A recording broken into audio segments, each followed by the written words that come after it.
Hey, it's Ice Age EV TV Day. Or I say, is it EV HTV, being this an electric vehicle? And wow, as I drive this vehicle each and every day, I get to know it more and I'm learning more, and I just want to share with you what I'm finding out. So hey, follow me along in my EV day in my Mustang Mach-E 4X GTPE. I mean, good Lord, how many abbreviations, all this stuff, right? So follow me along.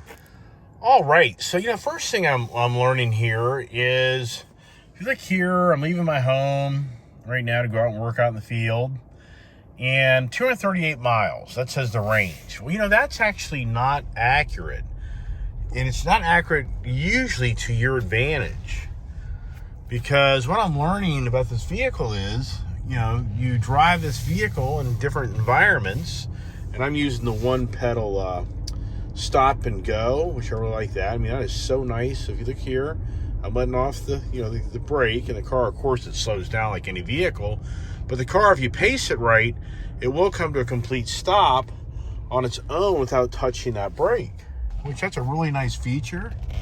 And I'm riding around the unbridled, and what's really cool is see how that kind of lights up as I get more into it. So I really do like that setting. And you know what? It's not like having the unbridled setting that I'm really seeing that much of a difference in my mileage, because I'm not really just all out driving it like a wild man. Look at that. See there? See how it disappears? Look at that. Okay? So that's a really neat feature, which I like about the vehicle, as far as unbridled, just having the noise factor. And that's something that I've learned about this vehicle through watching the Jay Leno video. And if you watch my other videos, you'll kind of hear redundant language here, but everybody kind of wants to watch specific videos to their liking. We all like to kind of watch, videos that we're kind of fixated on something. So even though this language that I have right now I'm talking to you about, I kind of shared some of that information on my yesterday evening when I went and bought my brand new Mach 1.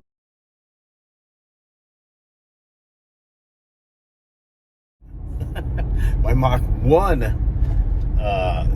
Mustang, not Mach-E. I know some people be like, wait a second here, this is getting too complicated. You're talking about your Mach-E electric car right now, right? Yes, I am.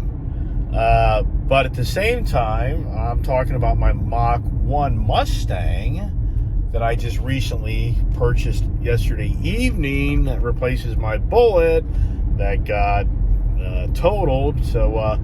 So if you watch that video, you may say, hey, this is kind of the same language. But I think a lot of people won't watch that video because they're not fixated on the Ford Mustang Mach 1 gas car, versus other people watch the Mach-E electric video that are fixated on wanting to know more about the electric vehicles.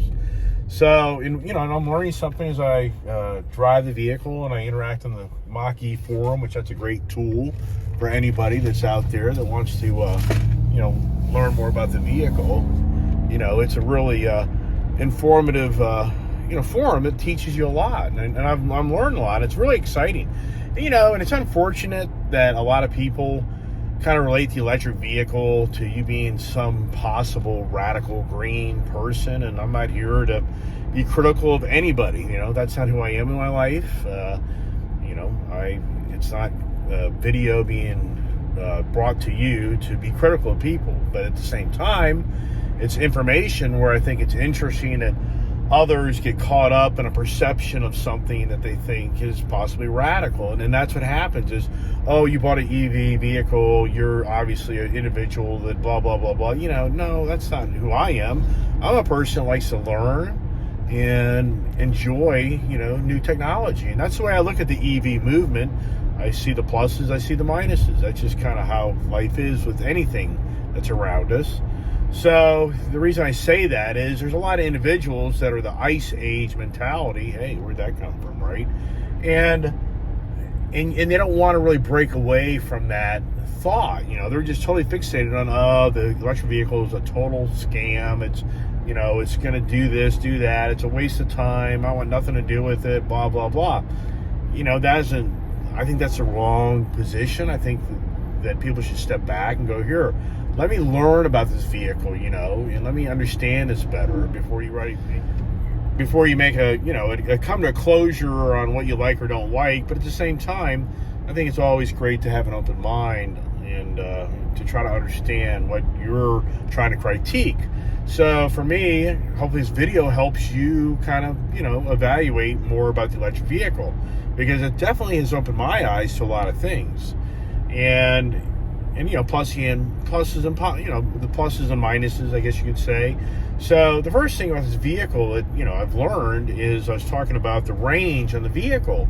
Well, the range isn't really correct, because what I've been doing is working around the Washington, D.C. Beltway. I've driven anywhere from close to 200 miles in one day to 125 miles the next day, stop and go, highway driving, back road driving, a lot of different variables of driving. And every time I get back in, I'm usually plus a good amount of mileage. So as an example, the other day I drove 190 miles.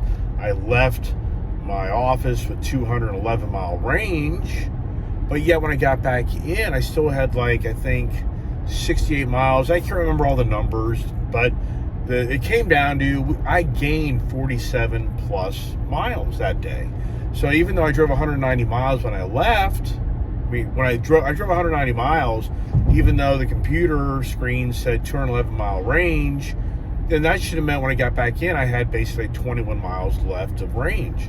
But I had I think I had 68 miles of range, or 67. I'm not real sure, but anyways, I gained 47 miles. So that's pretty encouraging, because basically this car really, in my eyes, could have gone 250 miles. If you really want to run it down to empty, if you want to say that. I think it's interesting. The person watching my videos, he made a really good point.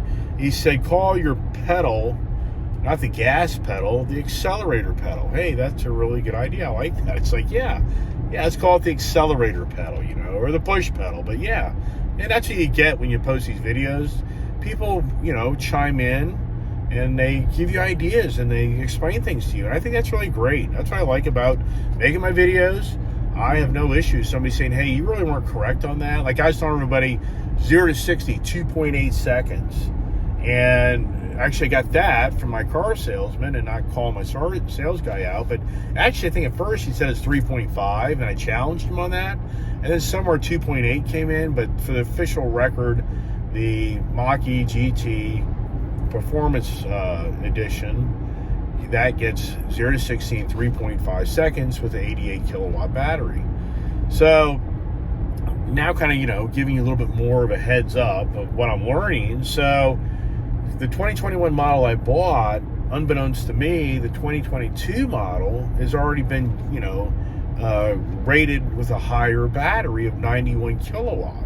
So I've got the 88 kilowatt, but yet the 2022 has a 91 kilowatt. And I'm thinking, wow, that's crazy. I mean, the reason I say it's so crazy is this car was built in December of 2021. I just got the vehicle, as you know, a week ago in March of 2022, but yet people are getting 2022 Mach-E's, GTs, and they have, 3 kilowatt more power. It's nothing that radical. In fact, even there's been a test now of the 91 kilowatt against 88 kilowatt, and at the end of the day, the numbers are pretty much the same. So it's not like you're going to gain much on performance. You're going to gain a little bit more mileage, but even at that, it's not going to be radical. But it's just a change, the change, the times change are, the times of change are upon us. It's kind of the word we say a lot. So going on the forums and reading about, charging stations, that's a whole nother, learning lesson that I've learned. Another thing that, if you want to feel like you're riding along today, and I haven't put it in the adaptive yet, I should. Adaptive cruise, really cool. Something I really learned about this adaptive cruise is it's mapped, and a lot of people out there may understand all this language, which I never was fixated on the Blue Cruise. But I've learned a lot from not only forum conversations, but I've learned a lot from the Jay Leno video that had the Ford representative there explaining to Jay Leno about this vehicle. And And, what's incredible is Jay Leno, he didn't seem to know a lot about the electric vehicle. I get that. He's fixated on the Ice Age. And so it was a good video for learning a lot about the vehicle. And there's just so much information you can take in and before it's information overload. So going back to the charging stations, what I've learned here is when you go to charge these vehicles, you're only going to charge the vehicle at 80%. And this is Tesla, this is Ford, this is most electric manufacturers. They don't want to expose the battery from, having a battery failure, possibly overheating, possibly fire. So what you need to think about when you buy an electric vehicle is if you're going to do, road trips where you're not going back to your own, charging station, your residence, then you're now losing your range, being that the charging stations in the car that talk to each other, they shut down the charging capability 80%. So as an example, if you have a 200-mile car range, and once again, there's another available, is 200 miles or 240. But so at 200 miles, once you get out on the road, you're really going to be able to charge it back to 160. 80% of 200 is 160. So you'll never be able to actually charge a vehicle back to 200% when you're out in the road traveling. And so that makes a lot more sense to me why when I programmed a trip from Virginia to Florida that I had to take all these stops. Well, you've lost the range due to the charging, safety protocols from the manufacturers. And then what I've learned is, I've mentioned is, when you go to a charging station, is it a supercharging station or is it just a regular charging station? And that's a big difference. Because a supercharging station is a 350 kilowatt charging station, so I've been told, and your regular charging station is like 150 kilowatt or less. I mean, I've seen some 50 kilowatt charging stations. Like, wow, I can't see what that's like. Plugging into a 120 volt outlet. You're better off just carrying your own charger and find an outlet somewhere and plugging it in the side of the wall, if you know what I mean. So with that information, what you learn is that if you are on a road trip and you can get a supercharger, you're going to be 20 to 40 minutes max to totally charge your car, depending on how far down it went to an 80% capability. If you're on the regular charging station, I think you're probably, I would say it's at least an hour and a half charge, and maybe more. And the conversation then goes to, it seems like Tesla, and I don't really know this, and other people can share their stories with me, but after talking to the Electrify America contractor that services these charging stations, he made it sound like the supercharging station network with Electrify America, it's not real prevalent. There's not a lot of those. It's mainly the 150 kilowatt charging stations. But yet on the Tesla end, supposedly there's a lot more supercharger stations than just the regular charging stations. And oh, by the way, you have to have a special plug in order to have the Ford Mach-E plug into that charging station. But oh, by the way, is $250 by shipping and handling. So yeah, did I get one of those? I did. So there's another expense to be able to ride my electric vehicle. It's not free, as we talked about. And then what are they going to charge me being a non-Tesla owner? They're going to charge me double, triple, quadruple? I don't know. I haven't done that yet. Do they have a program I can join? I have no idea. I haven't gotten that far yet, being I'm such a new owner of the vehicle. So that's some really good information, I think, that anybody looking at these vehicles, needs to weigh their options. Okay, kind of give you a little heads up on how the charging stations work. And at your home, if you watch my installation of my 220/240 outlet specific to the Ford gives you with the vehicle, a charging station, that shows you how to do that. And I do have a 50 amp breaker. A few people are reaching out to me going, hey, you better put a 50 amp breaker in that panel, you're out of code. And well, I bought a 60 amp breaker because they didn't have a 50 amp breaker in stock.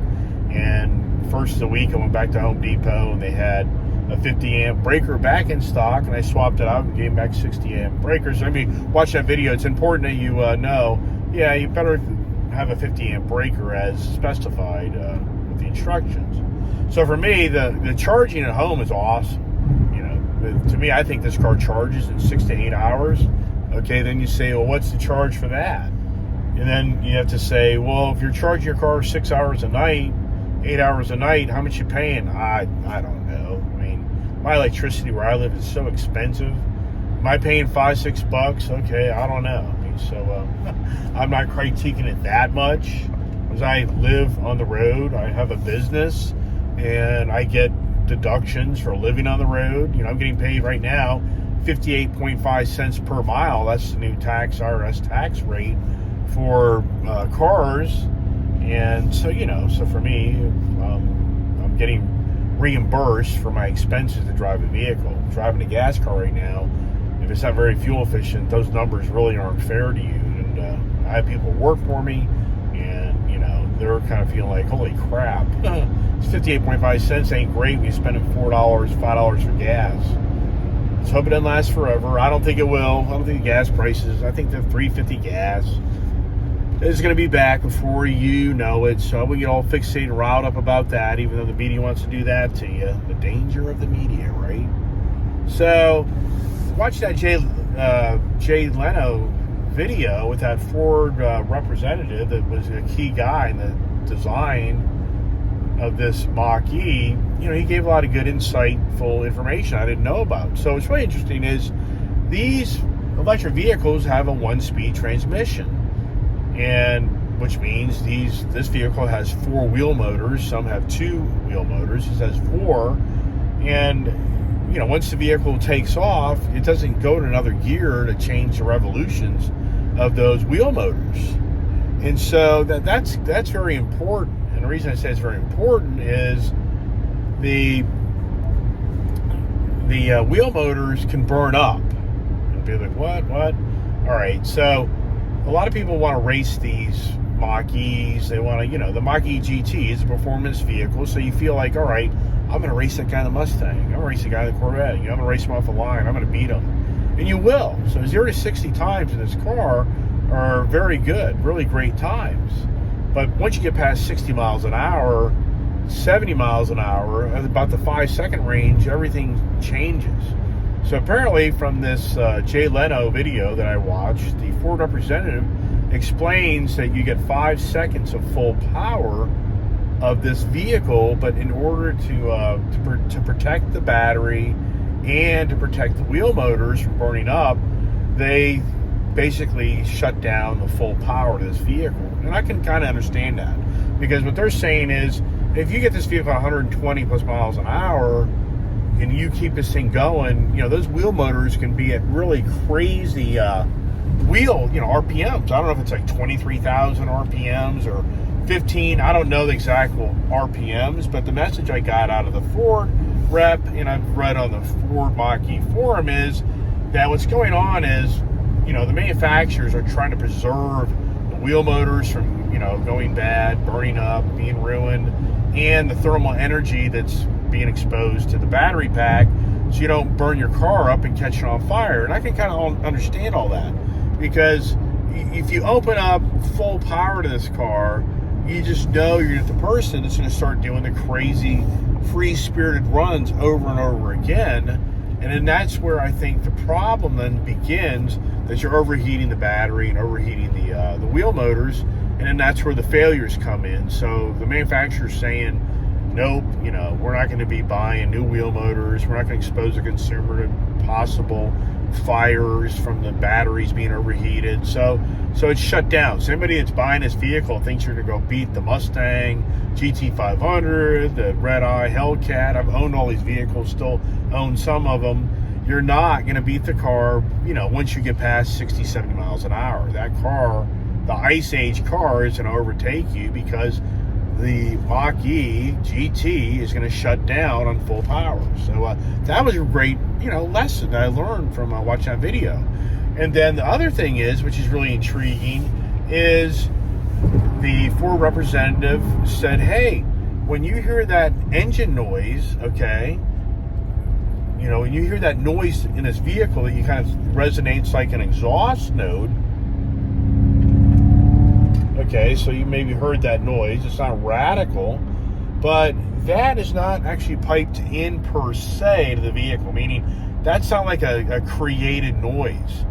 Apparently, that is actually the rear wheel motors. That's the actual noise from the rear wheel motors, that they open that noise capability up into the cabin of the vehicle when you go to the rekindle mode, you know, which is kind of pretty neat. You know, you kind of get that little bit of that, you know, Ice Age feel. You're like, whoa. So, you know, I think that's pretty creative. Another thing I like about this car, you know, I do like that screen. A lot of people are like, yeah, that's the Apple iPad in your car. Yeah, I agree. But that's like a tire. That little volume knob, I think it's pretty neat. You know, it's literally like a tire. So as I kind of ride around this vehicle, you know, I kind of getting more used to the interior. That's actually a speaker. You know, these are speakers apparently up front here. So that material is actually a speaker, not like it's part of the dash, meaning they got creative on a different material for the dash. No, that's material to enable the capability to have the speaker be heard through your front of your dash. But that's kind of pretty cool, instead of being like up here in the pillars, if you know what I mean. What's so funny here is I was riding around this car for at least 3-4 days, and I was always like, man, this thing just doesn't do a great job on circulating the air. And unbeknownst to me, they had these vents. This is how the vents were. They were closed. So it wasn't until just the other day, it was a warm day, I literally opened up these vents, like, wow, hey, that is such a nice change. You know, so let's see if this car does the automatic windshield wiper, even though I don't have it on, I don't think. Let me see. So let me put it up one notch. Let's see here. Yeah, but now it's going the whole time. I want it to go less. Let me put my little thing on there. Oh, that's more, actually. So that's interesting. I wonder if this car, I mean, it has the sensors because it's just going ahead and cleaning it off there. Raining up here today. This will be the first bath in my Mach-E GT. I got the windows tinted yesterday, and I went kind of conservative. I didn't get too crazy. What you're hearing is the anything that's obstructed in front of my eyes with this vehicle, my face, this adaptive cruise, blue cruise, kind of picks up on that, and it kind of tells you, hey, pay attention to the road. So I did a little video on that. I'll probably include that in this video. Hey, it's Ice Age TV Day, and we are at LA Tint, Manassas, Virginia. Another tint job here on my car. Front windows, back side markers here, front side markers. So anybody looking for a really good tint shop in the Northern Virginia, Maryland, D.C. area, LA Tint. I've been coming here for years, and this is number 54. No, 53. I have had 53 vehicles, good Lord, tinted at this shop over the last 10 years. Yikes. Is that yikes or what? But hey, they do a great job. They do vinyl, paint protection, window tint, and they really know what they're doing. So can't emphasize enough, a great place to come, and in my opinion, reasonably priced, and they do it right, and they stand behind it. So hope this helps you when choosing a tint shop or a paint protection film company or a vinyl company to make you happy on your vehicle. Splice it in, if you know what I mean. And once again, I didn't get crazy. You know, I guess I'm just going to have to put my front license plate bracket up front on this vehicle and on the bumper. Even though part of me says go to that Craig's. Somebody showed a link of the Craig's website that has that non-drill front bumper assembly for your front tag. Is state of Virginia, you have to have a front tag display in your vehicle. So, and that's a whole other story. You know, I used my Stow and Show front tag from my Mustang in the front of this vehicle. I modified it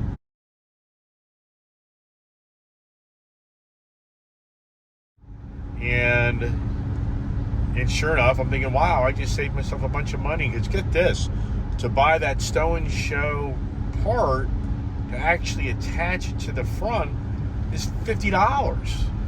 If you buy a whole new unit, it's like $100. Or you go to the Craig's manufacturer, and you can buy the whole new assembly for $50. Yes, what am I going to do, right? And it's a better setup, I think. I think it just uses 3M tape to attach it. Which I even think to myself, just 3M tape the damn tag to the front of the car. I don't know. I've thought about that. So, but anyways, you think that you're smart and you outsmart the car, and the reason I'm bringing that up is because come to find out, down that front lower fascia, there's sensors in the front of that plastic fascia that you don't really see, so you don't really see that, the sensors. You see like a sensor on the right side of the front fascia down below, the left side, a little like round circle thing, and then in the middle in front of that front fascia, you don't see anything. Well, unbeknownst to me, yes, that has sensors behind that fascia, so you can't put your tag down below. Now, I was just talking about the Jay Leno video, and man, that video to me is really lame. I mean, I understand as a YouTube, channel guy how difficult it is to bring, content that's entertaining, informative. It's not easy. It's a lot of work. And, everybody wants to create their YouTube channel and make their living off their YouTube channel. And yeah, sure, would I like that to happen? Yeah, that'd be great. But, how real is that? It's like anything else. Hey, I want to be a professional football player. I want to be a professional tennis, star. I want to be a professional bodybuilder. Yeah, do I want to do that when I was younger? I did. Didn't know how much abuse you had to do to your body, so thank God I never figured that out. Yeah, right. So, bringing information here to share with others is not that easy, and, that's the challenge for me as a YouTube channel promoter. I'm trying to bring content to people and hopefully teaches them something. And so who's calling me now, right? False call, I guess. So anyway, so watch that Jay Leno video. It was just really, Jay Leno really never got into that Mach-E GT. It's just, I sometimes wonder myself, are the police kind of coming around to his shop and going, hey man, can't be videoing you hauling tail down these back roads around your shop. It's just, we're going to have to eventually go after you. I have no idea. They never really did anything. It was like the same redundant video of the car going by, the silver car going by over and over again. And Jay Leno, to me, was just clueless of the electrification of these vehicles, of what's going on. So, and not by any means me to be mean to Jay Leno. That's not the conversation. It's just that I watched that video, and the Ford product was the key guy in that video that really gave a lot of good information. And and part of me is like, he apparently is the Mustang guy. Other people who are huge Ford followers, know these personalities, know these people, will be able to say to me, hey, that guy's blah, blah, blah, and that's his name. And so to me, he's in charge of the electrification side of the Ford product, from kind of what I can tell, and he's really excited, and you can see that in him, and he's a really nice guy, and he really knows his stuff. And, you have to kind of question yourself. When watching that video, he talks about how he was in the simulator to help develop this Mach-E, and he was working with engineers, and he would go back to them, he'd be like, it still doesn't feel like a Mustang. And for me, yesterday, if you watched my video, me buying my new Mach 1 Stealth Gray 2021 Mustang that I picked up last night, you'll see me talking about this conversation. It's kind of redundant to you, and that's what I said, that some of these conversations here will be redundant to people who watch a lot of my videos. So anyways, he went back and forth with the design and engineering of the new Mach-E GT, and the simulator not getting his Mustang he felt, feeling of the vehicle. Well, yesterday, I've been haggling on a Mach 1 Mustang for really about the last month. I've had my eye, ever since my bullet was damaged and taken away, totaled, I've had my eye on the Mach 1, And I've been kind of, hinting here and there at the dealership. Maybe I'll get it, maybe I won't. And so yesterday we kind of finally came to closure on numbers. And I wasn't really there yet. Mentally I was just still kind of like, is it really worth buying that car right now? Do I sit it out? But it's a 2-year run. And this is the last year for the run of it. And with all the supply issues, do I just sit it out? There's so many variables that, it's too much information for you guys. So anyways, I went there and I said, you know what? Let me drive the car before I come to closure of whether I want to buy his car or not. And everybody knows that can be very dangerous. But at the same time, I went to the Ford dealership to buy a Corvette C8. Yeah, go find the... I was disappointed of the C8 Corvette video. I went there hoping that car was going to get me excited. It did not. So, for the record, if I drove that Mach 1 yesterday and it wasn't exciting, I wouldn't have bought the car. I would have walked away, just like this Mach-E GT. If it didn't give me a fun factor, exciting feeling, I wouldn't be buying it. And that's what's so crazy about this, is I went to the dealership to drive that Mach 1, and the used car salesman who I'm friends with, he came up to me and goes, hey man, would you give me a ride in your new Mach-E GT? I've never ridden one. And of course, yeah man. He's like, let's take it down, down the road down here, and let me feel the inertia of this car and let me see how it rides. So he and I, right at the moment they were getting the keys for the Mach 1 gasoline Mustang. Yeah, it's getting confusing, right? They were getting the keys for me to go test drive that. He grabs me and we go drive my Mach-E GT that I'm driving right now, and we go down up the road and we do some fun free-spirited driving, and he's like, wow, and great. And so then I literally come back to the dealership and I get out of this vehicle and I jump in the Mach 1 Mustang and I go up the road, the same road, and I'm like, wow. I'm like, this is crazy. I mean, that Mach-E GT, this is such a tight vehicle. This vehicle is so tight. And, and if you're a car enthusiast, you'll get all that language. I mean, this car is so well designed. It doesn't have the rattles and shakes. And you can feel the four-wheel motors all connecting. And she hugs the road. It's like glue on the road. I mean, it's just such a tight, borderline, I've mentioned before, like a German-built, performance vehicle. And so now I jump in the Mach 1 to test drive that vehicle, and I'm like, wow. I'm driving the gas Mach 1, and I'm like, this car feels loose. This car feels big. This car is a whole different animal. And what's resonating, through that vehicle to me is, this is like the old style now. This is like, oh my gosh. And even insulting in point, this is like I went from my brand new 2021 Mustang to jumping into the 70s Mustang. Somebody like, what? And and I'm thinking to myself, oh my gosh, that Ford product design guy, he possibly did a disservice to the Mustang in itself. He's made this new Mach-E so sporty feeling, so tight, so connected to the road, that he's maybe created a problem. Being that, no, this is better than the Mustang. What? I know that. And, okay, I have a GT500, 2020. I have a GT350. I had the Bullet Mustang. I had the 5.0 PP1 package GT Mustang 10-speed auto, rev matching.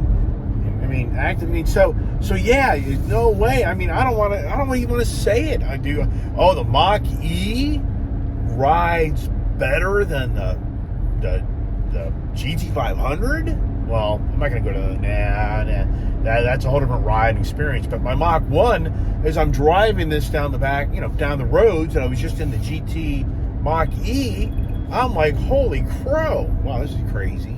Oh, the interruptions of phone calls. But yes, I'm telling you, this GT Mach-E, I think this is the next generation of the actual Ford looking like a Mustang. 2023. The 2023 Mustang is an S650 series. So that's it's a whole new body, redesigned body.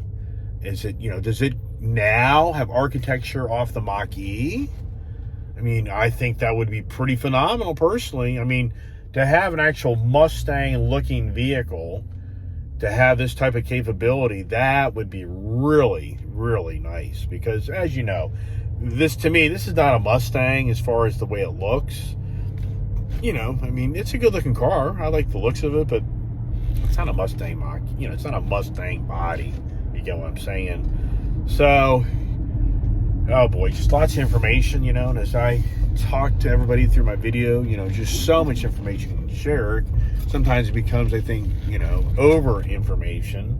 And, right now I'm just trying to radiate back to anybody out there that's looking at, an electric vehicle. And what's really sad about that is a lot of people are like, yeah, I'd love to buy an electric vehicle, but I can't get one. And, and that's really, I get that. I understand. And it's not like a rub in your face. I gotta, is it the car gods? I have a new saying in my life. Is it the car gods? What I pull off with vehicles, it's just incredible. Do I have the car gods over me? Is that is that maybe the new saying? Because if you're following my videos and see the things I buy and the deals I finagle, and just out of the blue, things happen, you would probably say, yeah, this guy's got the car gods. I mean, because I ordered my Mach-E when? I ordered my Ford Bronco when? I wanted a Mach 1. I couldn't get one for the deal that guy got. Blah, blah, blah, blah. I mean, I'm not here to brag. It's not about bragging. It's just sharing information so that others can hopefully relate to this. And I'm radiating some excitement so that you're like, yeah, I do want to get a Mach-E. Or, you know what, listen to that conversation. I don't want to get, the Mach-E. Or I'm not really excited now about the Bronco product. Or I'm not excited about the Mustang Mach 1. I'd rather just get the regular GT and option out to my own specs and save some money. So, that's what it's all about. It's all about trying to help others figure out what they want. Or, maybe more like, I don't really want that vehicle, but it's really nice to watch a video and hear the truths of what's going on. And so I understand more of what's happening, but I don't really want an electric vehicle. But now, after watching that video, I got a lot more understanding, and that helped me. And that's what it's all about. All right. I'm working on my vehicle, and I got to take care of business now. So I will be back with hopefully some more informative information instead of just ramble on information, right? Blah, blah, blah, blah, blah, blah, blah. All right. Kind of lost my momentum on making my video today. I got a lot going on in my business, and anybody knows, and you're really have a lot of crucial things going on, it's hard to stay focused on a lot of different things. So for me today, I'm just gonna kind of keep what I've made so far. Just too much going on for me, got a lot going on, and hopefully the conversations I've had today have kind of helped you out and give you some insight of what's going on. And right now I'm trying to do a mind refresh here, and so let me do that. All right, I was going to end the video here a second ago, then I started thinking, did I share information about the car market? And I have not. So I did on my Mach 1 video, but just a little heads up information, and this is coming from me being able to talk to the GMs of these, me being able to talk to the big wigs in these automotive dealerships that get all the information right from the horse's mouth, if you know what that means. So, so what's going on right now in the market, unbeknownst to a lot of people, is the used car market is still staying very stable, and it's actually rising. Values are slowly going back up again in the used car market, but the banks are getting very concerned, and the banks are starting to pull back on lending money to these very expensive used cars. So the banks control the markets. People be like, yeah, if you go to the car dealership to buy a car and bank doesn't want to lend you money, then most people aren't going to be buying a car. So if they get more strict or have stricter guidelines, then it's much more difficult for a dealer to sell a vehicle. So what I'm hearing now is, the used car market's getting ready to possibly have some challenges because the banks are getting worried about these overpriced used cars.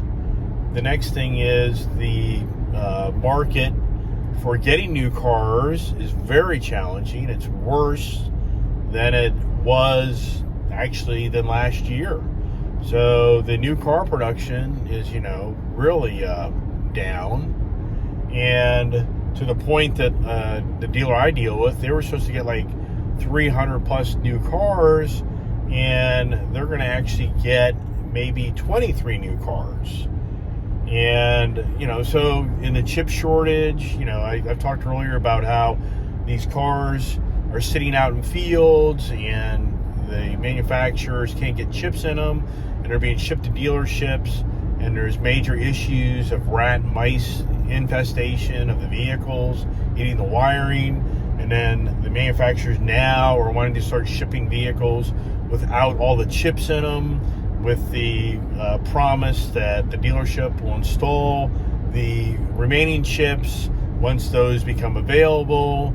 And I mean, there's just a lot of things going on in the market. And if you're watching my Mach 1 video, that's what kind of drove my instantaneous another purchase. If you watch that video, I have purchased now 5 vehicles since like the middle of January. I mean, oh my gosh, I am crazy. You're talking the Bronco in middle of January, then you're talking about the 2 Tremor truck purchases, that's 3. Then you're talking this Mach-E GT, that's 4. Then last night I bought a Mach 1 Mustang, that's 5 Ford products.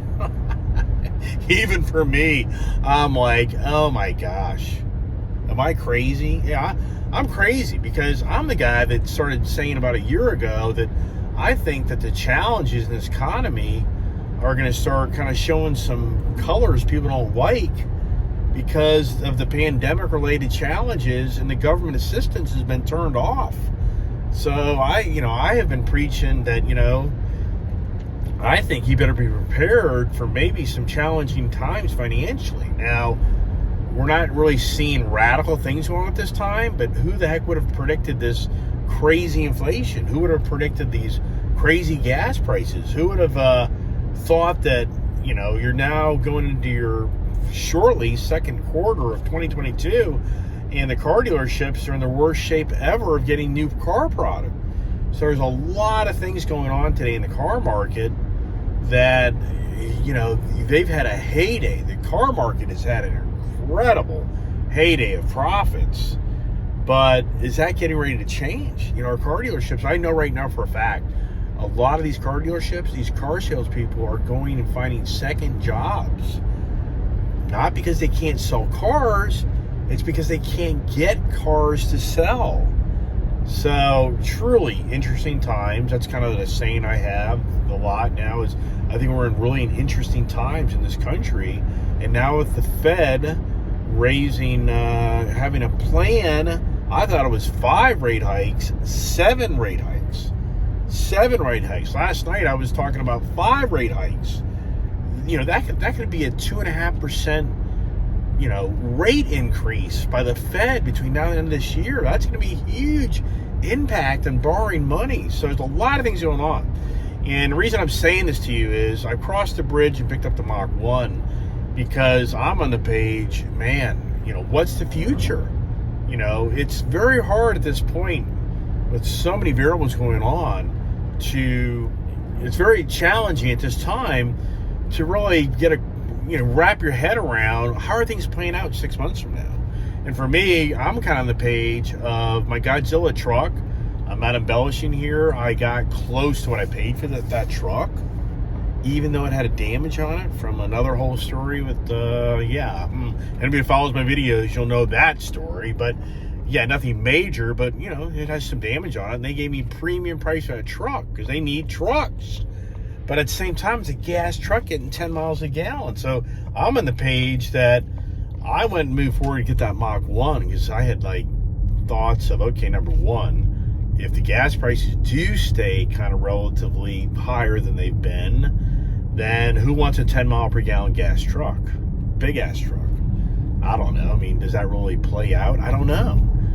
The Mach 1, what's the availability of the Mach 1? Do they cut off production and I can't even order one because they're the supply chain issue. So a lot of variables. And I just thought, nope, I'm going to buy the Mach 1. So, and this Mach-E GT, I just happened to stumble upon this for the Mach 1. Think about that. The Mach 1 car, okay, that I tried to kind of do a deal initially on, that's what created the Mach-E GT that I'm driving purchase. The car gods, right? The car gods. All right. Probably redundant, conversation here, but at the same time, I'm just trying to share my enthusiasm that I have with my vehicles, which I just have a passion for. I'm a motorhead to the max. And, and hey, if you hit subscribe, that'd be awesome. Tell your friends and family.